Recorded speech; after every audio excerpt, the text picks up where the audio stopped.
Hey everyone, welcome back to Jay McLaren's Garage. My name's Josh. You don't luck your way into the history books at Indianapolis. You earn every inch through pressure, precision, and raw perseverance. Kevin Harvick showed up to the Brickyard with the pressure of legacy and the raw speed to back it up. Nobody had ever won from the pole at Indy. But Harvick wasn't chasing records, he was claiming his territory.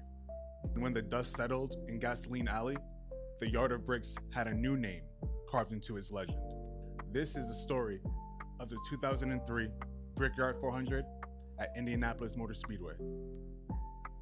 April 3rd, 2003, Indianapolis Motor Speedway. Sometimes, the moment you waited for your whole life isn't handed to you in a fairy tale. It's earned in inches, against the ghosts of the greats, under the weight of expectation, with millions watching and history waiting to be written. Kevin Harvick didn't just win at Indy.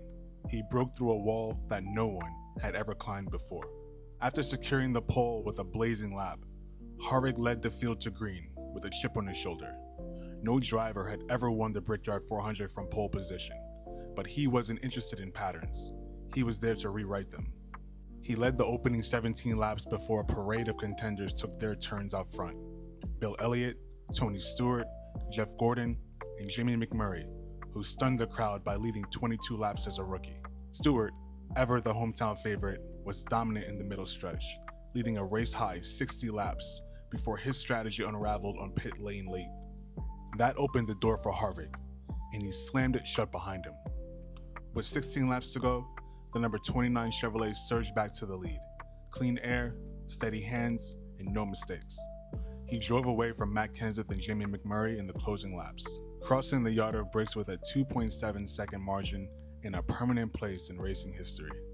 This wasn't just a win.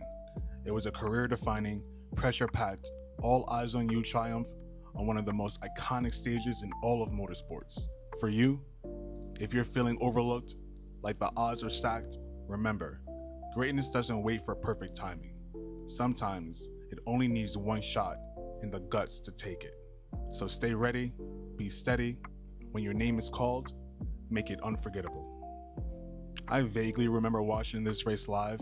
I think I remember watching the last couple of laps. And like I said, Kevin Harvick was one of my favorite drivers growing up.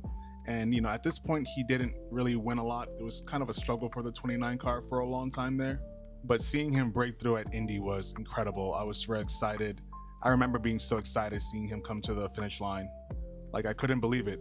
This was his fourth career win, and they became few and far between up until this point. So it was wonderful to finally see my guy back in victory lane in one of the biggest races of the year. And this pace scheme is really cool. The return of the black to the GM Goodwin Chevrolet. As we get a closer look at the nose, pretty clean. You see a little bit of tape on the top of the grille, a lot of dirt on that grille in the bottom. Down the left side, fairly clean. Indy is not a place of a lot of contact, but pretty clean on the left. See that 3 next to the 29. On the back, also very clean. That nice paint scheme on the back. But on the right side is where we get some cool stuff. He did a massive burnout on the front stretch, coming to the Yard of Bricks. See a donut mark for some contact. Beautiful, beautiful paint scheme. This car was raced and produced in 2003 by Action Racing Collectibles. It's an elite diecast and a standard finish. The production quantity on this car is 444, and the din for this specific car is 179. And this car was purchased on eBay. And this is a big win in Harvick's career. And he went on to win a couple more Brickyard 400s, and I'm really excited to show you guys those diecasts in a few. As always, I greatly appreciate everything from you guys, the support, the views, the comments, the follows, the shares, everything. It really means a lot to me. Like I said, I'm having a great time doing this, and I really hope that you guys are enjoying as well. Feel free to let me know in the comments what you think, and have a beautiful day. Thank you.